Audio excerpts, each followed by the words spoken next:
그래서 매달 가볼 만한 여행지를 추천해드리는 추가볼 5월 편이 돌아왔습니다. 최근에는 사회적 거리두기까지 풀리면서 미뤄놨던 여행 계획 세우시는 분들 많으시더라고요. 게다가 5월은 온 가족이 체험재미 가득한 곳으로 떠나기 좋은 달이잖아요. 그래서 5월 추가볼은 신박한 과학 여행지 베스트 6로 준비해봤습니다. 과알못도 사로잡을 만한 기발한 장소들만 모았으니까요. 주말마다 한 곳씩 보물찾기 하듯 찾아봐도 좋을 것 같습니다. 첫 번째로 소개해드릴 5월의 추천 여행지는 울진 국립해양과학관입니다. 해양과학 전문 전시 교육 체험기관으로 바다를 입체적으로 배우면서 신나게 체험할 수 있는 곳이죠. 8개 전시실은 놀이를 결합한 과학 체험시설로 가득합니다. 키오스크에서 캐릭터를 선택한 다음에 해당 캐릭터가 해류를 따라 바다를 돌아다니는 현상을 관찰하거나 조그 다이얼로 무역풍의 세기를 조절해 엘니뇨와 라니냐를 만들어 볼 수 있습니다. 또 심해 탐사에 이용된 무인 잠수함 해미레와 세계 최초 보행용 심해 탐사 로봇인 크랩스터도 실제로 볼 수 있죠. 해양생물 톡톡 코너에서는 바다 생물의 생김새와 특징에 대해서 자연스럽게 배울 수 있습니다. 바다 마중길 393 끝에 조성된 바닷속 전망대도 반드시 들러야 할 곳입니다. 잠수함이나 수중 장비 없이 수심 7m 깊이에서 다양한 바다 생물을 관찰할 수 있어서 어른 아이 할 것 없이 푹 빠져들죠. 함께 가볼 만한 여행지로는 죽변항과 드라마 폭풍 속으로 세트장, 죽변 해안 스카이레일 등이 있습니다. 동해안에 서식하는 수중생물이 궁금하다면 울진 아쿠아리움이 괜찮은데요. 울진의 대게 서식지인 왕돌초를 제한한 수조가 특히 인상적입니다. 먼 옛날 지구는 어떤 모습이었을까? 최초의 생명체는 언제 생겼지? 같은 궁금증을 가져보신 적 있으세요? 근데 진짜 지구에 나타난 최초의 생명체가 뭔지 아세요? 아세요? 스트로마로. 스트로베리요? 스트로마톨라이트래요. 아, 이름이 되게 어렵네요. 이런 호기심을 단번에 풀어주는 장소가 있습니다. 바로 두 번째 추천 여행지인 태백 고생대 자연사 박물관입니다. 태백은 고생대 지층이 넓게 분포한 지역으로 크기와 종류가 각양각색인 많은 삼엽충 화석이 발견됐습니다. 그런데 삼엽충은 고생대 지구의 바다를 주름잡은 생물이었거든요. 다시 말해 태백 지역이 예전에는 바다였다는 뜻이기도 하죠. 태백 고생대 자연사 박물관은 이런 배경을 가진 고생대 지층에 들어선 유일한 박물관입니다. 이름처럼 고생대 전문 박물관이지만 앞선 성캄브리아대부터 고생대와 중생대를 거쳐 신생대까지 지지시대 전체를 아우르는 전시 콘텐츠를 선보입니다. 박물관에는 고생대 주인공인 삼엽충 화석과 모형, 고대 바닷속을 생생하게 재현한 사면 몰입형 영상 체험존, 디오라마를 이용한 공룡 모형, 구석기인의 발자국 화석 등 흥미진진한 전시물이 가득합니다. 화석 탁본뜨기, 자석 퍼즐로 삼엽충 맞추기 등 놀이와 학습을 겸한 체험 활동도 다양하게 준비가 되어 있죠. 전시를 관람하다 보면 2, 3층을 돌아다니는 로봇과 자주 마주치게 되는데요. 올해 처음 도입한 가이드봇입니다. 전시물 해설과 편의시설 안내는 물론이고 함께 기념사진도 찍을 수 있죠. 로봇이 찍어주기 기능을 선택하면 전면 카메라로 촬영해서 휴대폰 문자로 바로 전송을 해주니까요. 잊지 말고 꼭 한번 해보세요. 함께 둘러볼 만한 곳으로는 천연기념물 제417호 구문소가 있습니다. 높이 20에서 30m 거대한 암벽에 커다란 구멍이 뻥 뚫려 있는 모습이 독특한데요. 365 세이프타운과 몽토랑 산양목장은 아이들과 방문하기 좋은 여행지입니다. 몽토랑 산양목장은 알프스를 닮은 이국적인 풍경 덕분에 초원 전체가 포토존으로 불리기도 합니다. 세 번째로 소개해드릴 5월의 추천 여행지는 서천 국립해양생물자원관입니다. 국내 유일의 해양생물 전문 박물관인 시큐리움이 바로 이곳에 있죠. 시큐리움은 바다, 질문, 공간을 뜻하는 세 단어를 조합해 지은 이름입니다. 시큐리움은 엘리베이터를 타고 4층까지 올라간 다음 걸어서 한 층씩 내려오면서 관람하는 게 효율적입니다. 해조류, 플랑크톤, 무척추 동물, 어류, 포유류 등 다양한 해양생물의 실물 표본이 연이어서 등장하는데요. 하이라이트는 포유류존의 바다로 돌아온 생물들 코너입니다. 이곳에는 2021년 일반에 공개된 참고래를 포함해 보리고래, 밍크고래, 혹등고래, 범고래 등 5마리의 고래 실물 골격 표본이 전시돼 있습니다. 참고래는 연구 목적으로도 포획이 금지된 멸종 위기종으로 알려져 있죠. 시큐리움에 전시된 참고래는 2014년 5월 군산에서 다른 물고기를 잡다가 우연히 포획된 것으로 6년여간의 제작 기간을 거쳐 완성됐습니다. 실제로 고래 보신 적 있으세요? 저는 제주도에서 함덕 앞바다에 나가면은 해질 때 핑크 돌고래가 가끔 보인다고 하셔가지고 그때 같이 본 적 있었어요. 고래는 고래가 아니에요? 네? 아, 돌고래는 고래가 아니에요? 진짜 놀라신 것 같아요. 네. 돌고래가 고래가 아니에요? 왜요?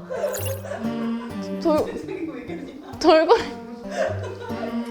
다중 동작 인식 기술을 통해 해양 생물과 교감하는 가상 수족관 인터랙티브 미디어 월드 흥미롭습니다. 벽 앞에 서서 움직이면 머리 위에 상어가 나타나거나 손이 가재집게로 변하는 등 신기한 경험을 할 수 있습니다. 또 바다 극장에서는 범고래의 공격으로 어미와 헤어진 새끼 혹등고래의 모험을 입체 다면 영상으로 만나볼 수 있죠. 함께 가볼 만한 주변 여행지로는 장항 스카이워크와 장항 도시 탐험역이 있습니다. 높이 15m, 길이 286m의 장항 스카이워크는 솔숲과 해안을 지나 기벌포 전망대까지 이어집니다. 이 기벌포 전망대는 밀물때 더 멋진 풍경이 펼쳐지니까요. 방문 전에 물때를 꼭 체크해보세요. 옛 장항역을 리모델링한 장항 도시탐험역 2층 카페는 인스타 감성의 포토 스팟으로도 유명합니다. 아이들과 과학여행에 나서기 좋은 네 번째 추천 여행지는 국립대구 기상과학관입니다. 국립대구 기상과학관은 날씨와 기상현상의 과학적 원리를 놀이처럼 체험하면서 배울 수 있는 공간입니다. 이 전시관은 3개의 주제관으로 나뉩니다. 먼저 1전시관에서는 세계의 날씨 변화를 인공위성으로 관측한 지구온 모형이 눈길을 끕니다. 강풍 체험기로 바람을 맞고 기상청에서 실제로 사용하던 옛 기압계, 습도계도 구경할 수 있습니다. 날씨 체험은 이전시관에서 본격적으로 시작이 됩니다. 관람객들은 구름 소파에 누워서 사계절의 변화를 입체적으로 관람을 하고 구름, 태양, 바람 등 모형 조각으로 움직이는 그림 날씨를 만들어 볼 수 있습니다. 태풍, 지진, 해일 등 자연재해를 구현하는 공간도 마련되어 있는데요. 새로운 이름의 태풍을 직접 만들어서 메일로 보내거나 토네이도 발생 과정을 엿보고 지진과 해일로 건물들이 물에 잠기는 현상도 재현해 볼 수 있습니다. 3전시관은 올해 4월 새롭게 조성됐습니다. 여기서는 기상 예측 슈퍼컴퓨터를 살펴보고 기상 예보관이 되어 날씨 일기도를 직접 그려보는 시간이 주어집니다. 또 기상캐스터로 변신해서 일기예보의 주인공이 되어보는 도전에도 나설 수 있습니다. 함께 가볼 만한 곳으로는 곽재호 장군을 기리는 망호당 공원과 기찻길 옆 벽화가 아름다운 옹기종기 행복마을, 경주 최씨 집성촌인 옥골마을이 있습니다. 옹기종기 행복마을 인근에 있는 동촌 역사는 2014년 도서관으로 변신했는데요. 예전 동촌역에서 사용하던 빛바랜 철도 장비가 보관돼 있어서 한번 가볼 만합니다. 5번째 여행지는 자타가 공인하는 과학의 도시 대전에서 골라봤습니다. 주인공은 우리나라 대표 과학관인 국립중앙과학관과 2021년 문을 연 넥스페리움입니다. 먼저 국립중앙과학관은 주 전시관인 과학기술관을 비롯해 상인아래관, 어린이과학관, 꿈아띠체험관, 천체관, 천체관측소, 미래기술관, 생물탐구관 등을 갖췄습니다. 핵심 공간인 과학기술관은 기초과학부터 미래과학기술에 이르는 전반적인 과학 분야를 다채로운 전시와 체험을 통해 알기 쉽게 소개합니다. 특히 아이들은 체험 위주로 조성된 생활과학체험관과 사이언스타운을 좋아하는데요. 생활과학체험관에서는 눈이 오면 왜 고요해질까? 녹음된 내 목소리는 왜 낯설게 들리는지 등 일상 속 궁금증에 담긴 과학적 원리를 체득할 수 있습니다. 사이언스타운에서는 원심력 자전거와 코리올리의 방 체험이 기다립니다. 두 가지 체험 모두 1일 3회 운영 시간이 정해져 있으니까 방문 전 홈페이지에서 일정을 미리 확인해 보시는 게 좋습니다. 저는 그게 궁금하던데 그 목욕탕 가면은 왜 온탕이랑 냉탕 왔다 갔다 하면 혈액순환에 좋다고 하잖아요. 근데 그게 왜 막 찌릿찌릿한 느낌이 드는 이유가 뭔지 궁금해요. 직접 가서 물어보세요. 화나신 거 아니죠? 아이와 떠나는 여행이라면 올 2월 개관한 어린이 과학관에도 들러보세요. 로봇과 퍼즐 맞추기 대결 등 참여형 이색 콘텐츠가 많아서 아이들이 뛰놀기에 부족함이 없습니다. 넥스페리움은 신세계가 카이스트 연구진과 함께 만든 과학관입니다. 로봇, 인공지능, 우주를 주제로 카이스트 교수진이 직접 개발한 전시물을 보거나 체험할 수 있습니다. 전시물과 연계한 과학 원리를 배우는 사이언스 스튜디오도 이용할 수 있는데요. 로봇을 만들어 작동시켜보는 로봇 플레이 놀이터의 인기가 가장 높습니다. 함께 가볼 만한 인근 관광지는 암석, 광물 등을 통해 현재 지구를 배우는 지질박물관과 시대별 다양한 화폐를 만나볼 수 있는 화폐박물관이 대표적입니다. 마지막으로 추천해드릴 5월의 과학여행지는 고흥 나로 우주센터 우주과학관입니다. 나로도 안쪽에 깊숙이 자리한 나로 우주센터는 우리나라 첫 우주 발사체인 나로호와 순수 국내 기술로 제작한 누리호가 발사된 곳이기도 하죠. 나로 우주센터는 일반인 출입이 어렵지만 외부에 우주과학관이 있어서 로켓과 인공위성에 대해 이해하고 나로 실물 모형을 관람할 수 있습니다. 1층 전시관에서는 우주의 기본 상식과 로켓의 원리, 다양한 추진 방식 등을 살펴보고 터치스크린을 이용해서 우리나라 우주 탐사의 역사를 배울 수 있습니다. 우주 발사체 발사를 위한 전 과정을 게임 형태로 체험하는 나로 발사 통제센터는 가족이 함께 참여하면 좋습니다. 조립과 이송, 점검, 발사까지 단계별로 각자 맡은 임무를 수행하면 나로호가 성공적으로 발사됩니다. 1시간마다 카운트다운되는 로켓 발사 코너도 흥미롭습니다. 로켓 둘레에 깔린 철판 위에 서 있으면 바닥이 심하게 떨리면서 마치 발사대 현장에 있는 듯 진동이 생생하게 느껴집니다. 2층은 인공위성과 우주를 좀 더 깊게 탐구하는 공간입니다. 위성에서 보내온 영상을 감상하고 행성 탐사 로봇을 직접 움직여 볼 수 있습니다.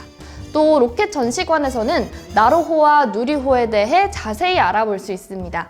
야외로 나서면 실제 크기로 만든 나로호와 과학 로켓 모형이 있는데요. 금세라도 날아오를 것처럼 우뚝 선 모습이 위풍당당합니다. 포물면 통신을 체험하는 신기한 전시물도 놓치면 아쉬운데요. 양쪽에 떨어져 있는 포물면 앞에 서서 대화하면 바로 옆에서 말하는 것처럼 가깝게 들립니다. 함께 가볼 만한 여행지는 쑥섬이 있습니다. 주민들이 정성껏 가꾼 정원과 400여 년간 지켜온 난대 원시림이 인상적입니다. 섬 끝자락에 있는 성화등대와 해안절벽도 꼭 한번 가봐야 할 절경 포인트라고 하니까요. 일부러 시간을 내서라도 찬찬히 살펴보면 좋을 것 같습니다. 자, 지금까지 5월에 가볼 만한 과학여행지 베스트 6곳을 만나봤는데요.